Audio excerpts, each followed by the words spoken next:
Hello，大家好。今個禮拜嘅 podcast 會比較短少少，因為就比較忙。但係 anyway 啦，其實呢個禮拜都幾多嘢發生嘅，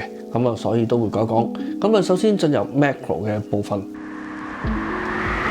macro 嘅部分咧，梗係當然要講翻呢個美伊戰爭嘅部分啦。因為目前嚟講咧，伊朗都叫做局部地封鎖咗呢個赫爾木茲海峽。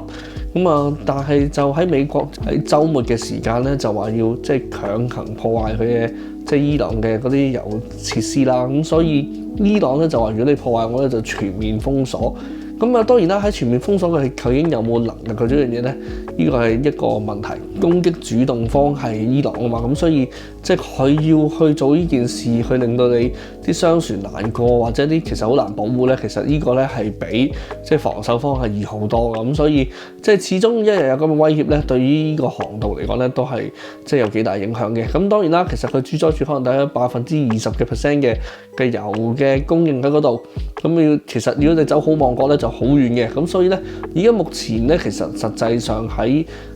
叫做喺可能喺杜拜啊，或者係嗰啲阿聯酋啊，其實交割緊嗰啲現貨油咧，其實係幾貴嘅，真係唔係而家你睇到嗰啲實際上你而家可能見到 WTI 啊，或者係布蘭特嗰啲價錢嘅係完全貴好多嘅。但係目前嚟講都叫做係大家都仲係希望喺個暫時性嘅情況底下咧。所以一個價格咧就冇跟上嗰部分嘅。但係大家呢個部分你需要知道啦。再者啦，就係究竟咧喺個油嘅叫做你唔係淨係油噶嘛，嗰啲產油國咧，除咗油之外咧，其實亦都有好多化工噶。呢個世界有好多嘢咧喺產油嘅過程中咧，見到有石化啊嘛。所以咧喺石化嘅過程中，亦都有好多嘅副產品嘅，你好多可能係叫做化肥啊，或者係好多相關聯嘅嘢咧，喺嗰度咧，其實咧都會有一定嘅影響嘅。而好多嘢亦都係有周期性添，譬如可能你化肥如果出唔到去嘅，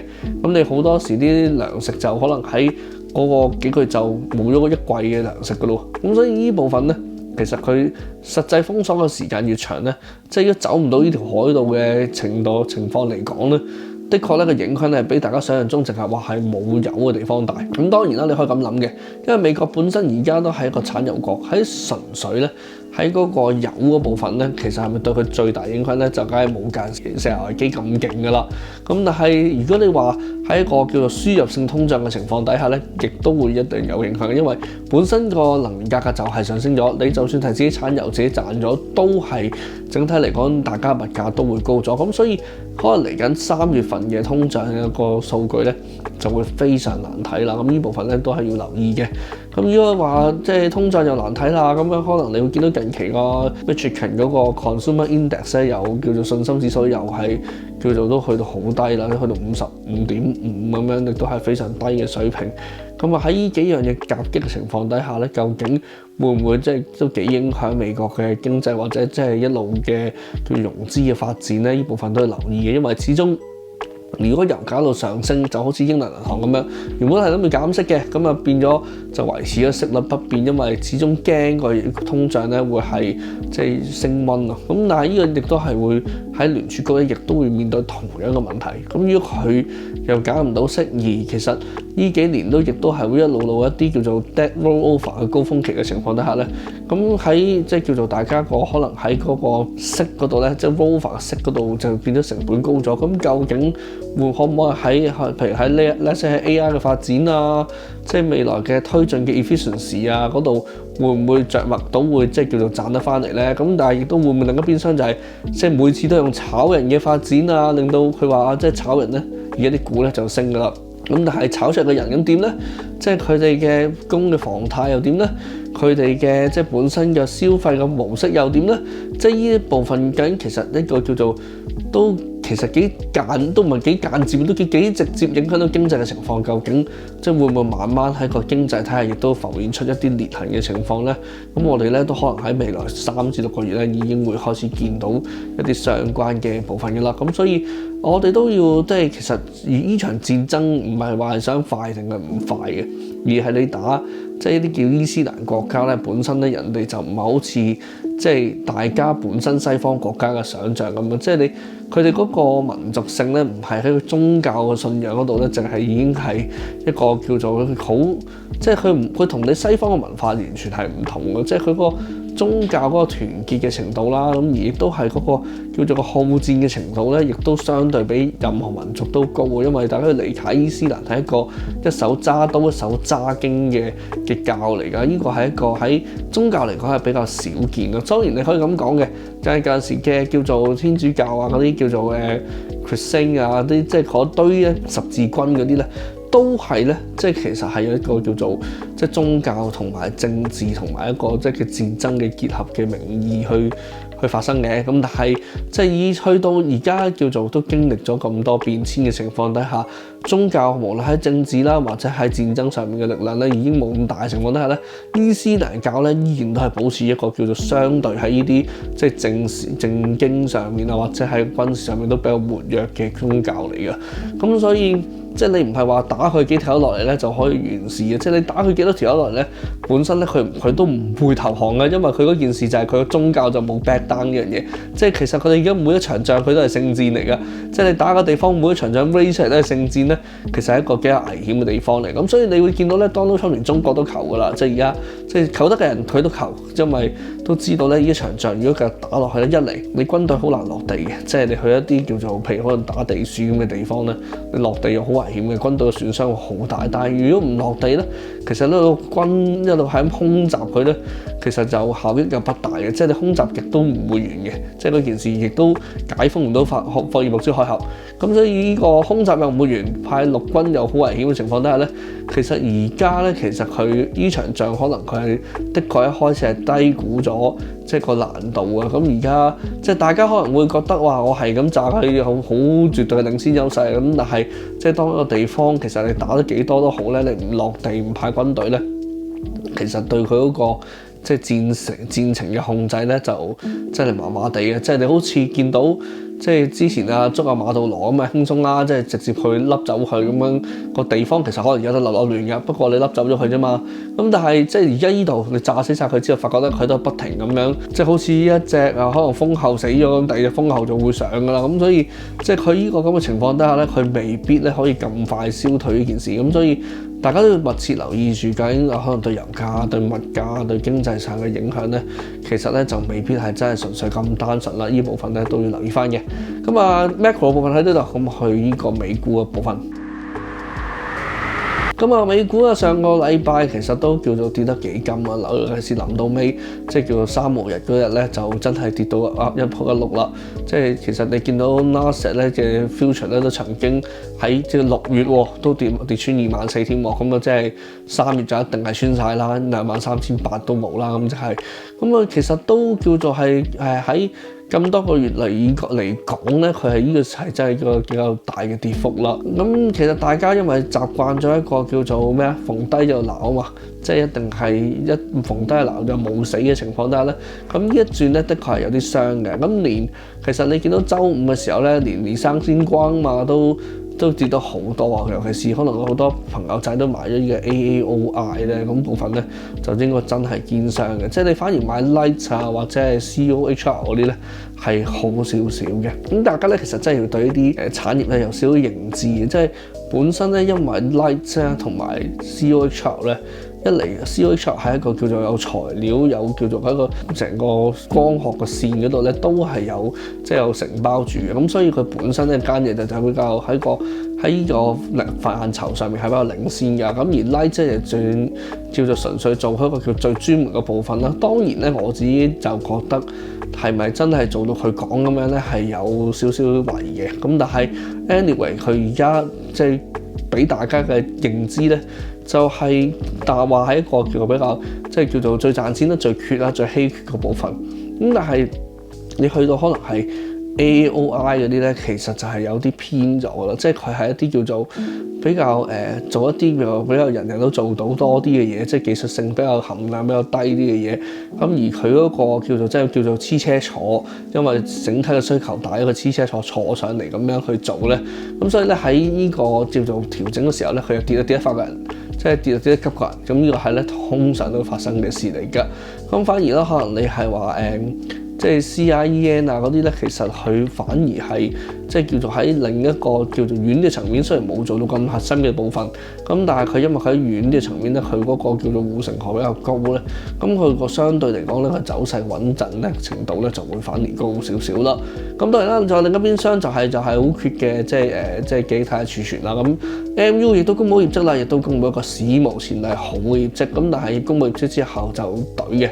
咁呢個咧其實就真係冇乜得解㗎啦。佢個業績咧其實係非常之好嘅，而佢亦都話俾你聽，佢嗰個轉向咧，亦都係個盈利可能2026、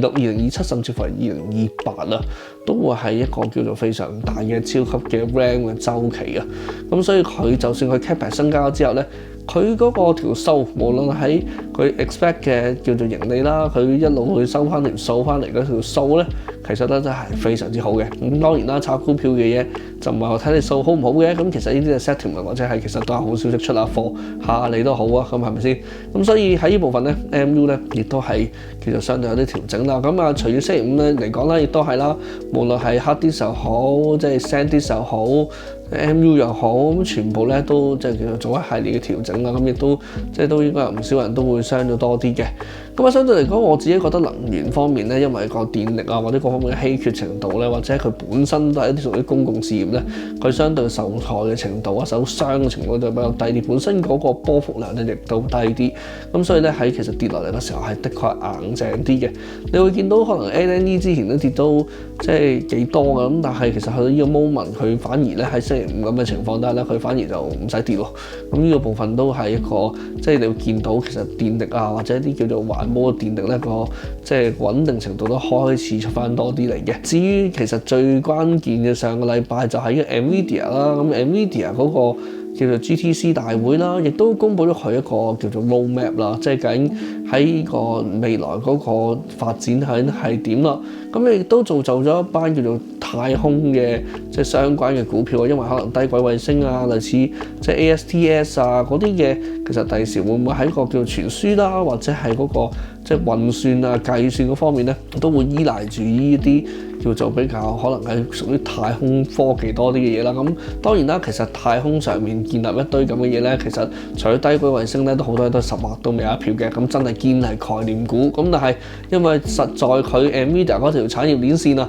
都炒到冇嘢好炒嘅情況底下咧，咁呢個咧就變咗推咗上嚟啦。咁但係實際上嚟講咁講啦，如果你話純粹佢個 LPU 啦，加埋佢嗰個即係本身嗰個 GPU 嘅 structure 嚟講咧，我聽上講咧其實係有少少失望嘅。即係我覺得佢嗰個係的確都仲係叫做非常壟斷性嘅一個設計，咁但係亦都未至於講到係一個咁獨特嘅嘢。你見到 Cerebras 都講咗啦，其實即係佢呢個係用咗佢7年前嘅做嘅設計嚟㗎，即係佢呢個唔係一個即係非常新穎嘅嘢。當然佢解決咗一部分嘅痛點，亦都令到呢個即係 AI 算力嘅運算即係需求一個 LLM 模型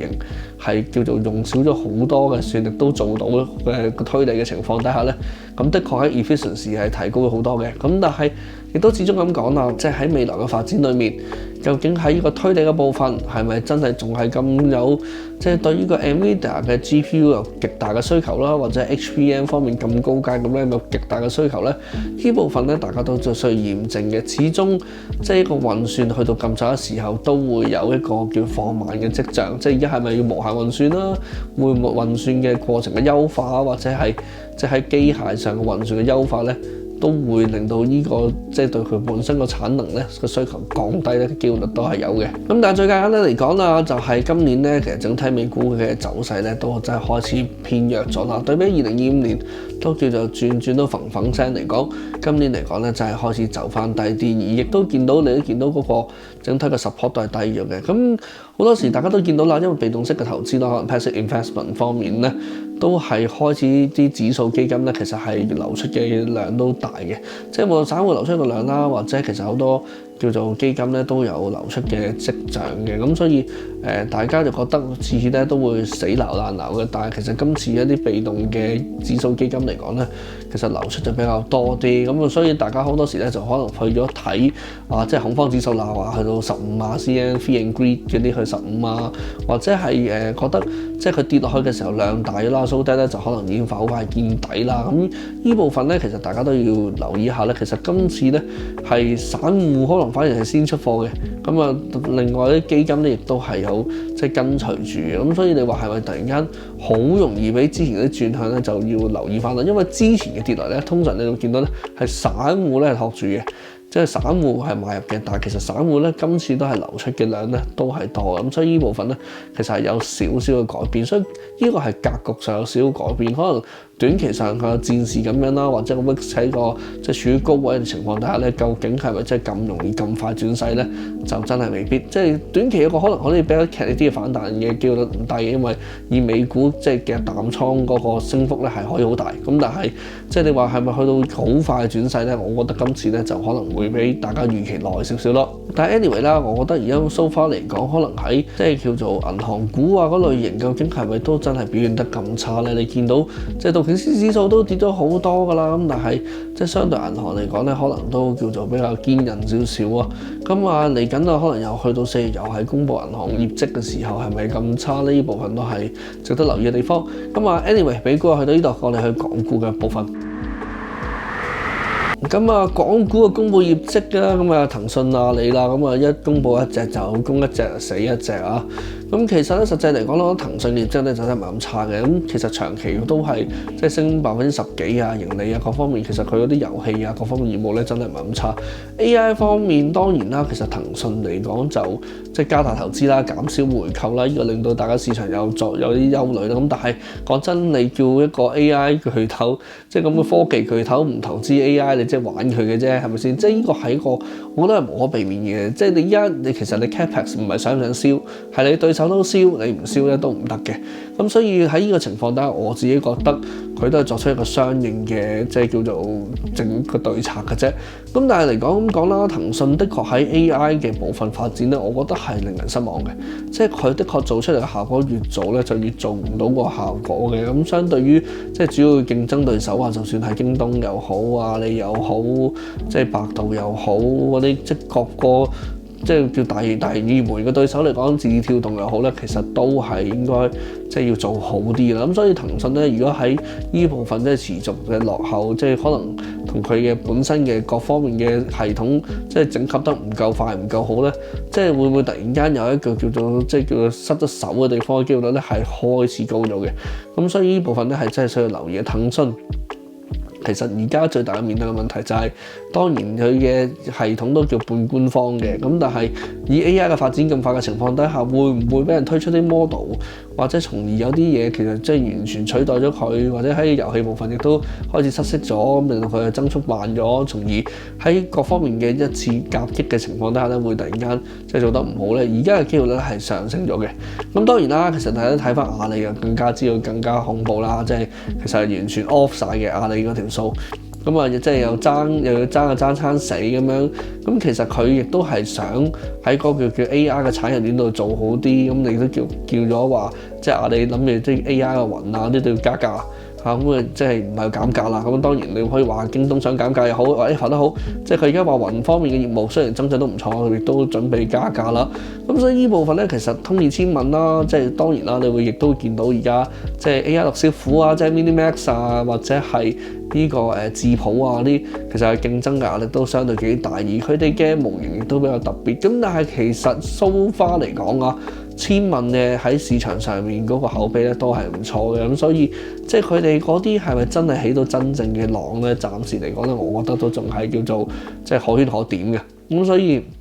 如果即係叫做你肯即係叫做大力啲或者全面啲將佢嘅 focus 發展落呢個嘅 AI 部分咧，係的確會比而家做得更好嘅。咁啊，你話即係個電商服務咧，其實今次嘅業績係非常之唔好嘅。咁但係咧，你可以咁講喎，佢即時配送啊，或者即係同美團爭餐死嘅部分咧，其實係爭到啲嘢翻嚟嘅。即係你見條數咧係爭到啲嘢翻嚟嘅。雖然即係一停就停㗎啦。咁但係即係如果純粹講佢爭咗咁耐，係咪打啲無意義嘅仗呢，嗰部分的確又唔係。不過實際上嚟講，係咪打到咁傷，喺個策略方向係好呢？我自己就覺得真係麻麻地啦。咁但係 anyway 嚟緊呢個禮拜亦都有小米啦同埋美團嘅業績，咁啊中芯都係啦，咁啊亦都有可能比亞迪啊嗰啲比亞迪電子啊嗰啲部分呢，都會睇到好多唔同嘅畫面㗎啦。小米方面啦，亦都show出，亦都準備出新車啦，咁亦都會睇下究竟佢嘅電話業務啦，咁啊我諗應該麻麻地㗎啦。咁但係汽車業務呢，其實呢都叫做可以接受嘅，我相信大部分如果純粹計電車部分咧，反而歐洲車廠啊或者係日本車廠咧，而家部分咧係做唔到盈利嘅。咁但係就算去到比亞迪可能6%，可能小米都係有10%以上咯。咁所以呢部分嚟講咧，其實佢哋嘅競爭力喺大陸嘅車廠嚟嘅競爭力真係非常之唔錯㗎啦。相對嚟講，雖然佢捲餐死嘅情況底下咧，但係而家因為無論喺出海啦，無論喺個產能啦，或者即係叫做銷售方面咧，因為本身只要越賣得多咧，佢個 economy scale 就會喺度，咁呢部分咧亦都的確令到好多即係歐洲、日本廠非常頭痛嘅地方，咁呢部分都係值得留意嘅。所以可能比亞迪啊、比亞迪電子啊，究竟佢之後嘅即係會公佈啲咩嘅情況咧，大家都要留意翻嘅。咁啊，小米亦都係啦，小米都係鎖車啦嘛，因為而家純粹個輕資產部分，即係個電子部分嘅手機部分，亦都俾人打到都幾金嘅。咁而都今年咁多壞消息啊，雷總都唔係好頂得緊啦。咁所以小米咧今年就跌到一仆碌。咁但係會唔會喺新嘅show出嘅即係發布之下，或者係即係叫做一路嘅落嚟，究竟佢即係積弱咗咁耐，會唔會有翻啲起色咧？呢部分咧都可以留意嘅。咁當然美團啦，美團就係俾人打咗有3季啦，咁樣究竟即係打夠未？同埋控唔控制到佢自己嗰個叫做支出嘅部分咧？會唔想要輸，但係使乜輸咁多咧？咁今次咧亦都係一個比較關鍵業績，亦都係關乎咗究竟呢個恆生科技指數啊，究竟個走勢會係點啦？咁啊，今日咧就唔會有呢個理財小知識嘅部分啦，所以今日就去到呢度，再見啦，拜拜。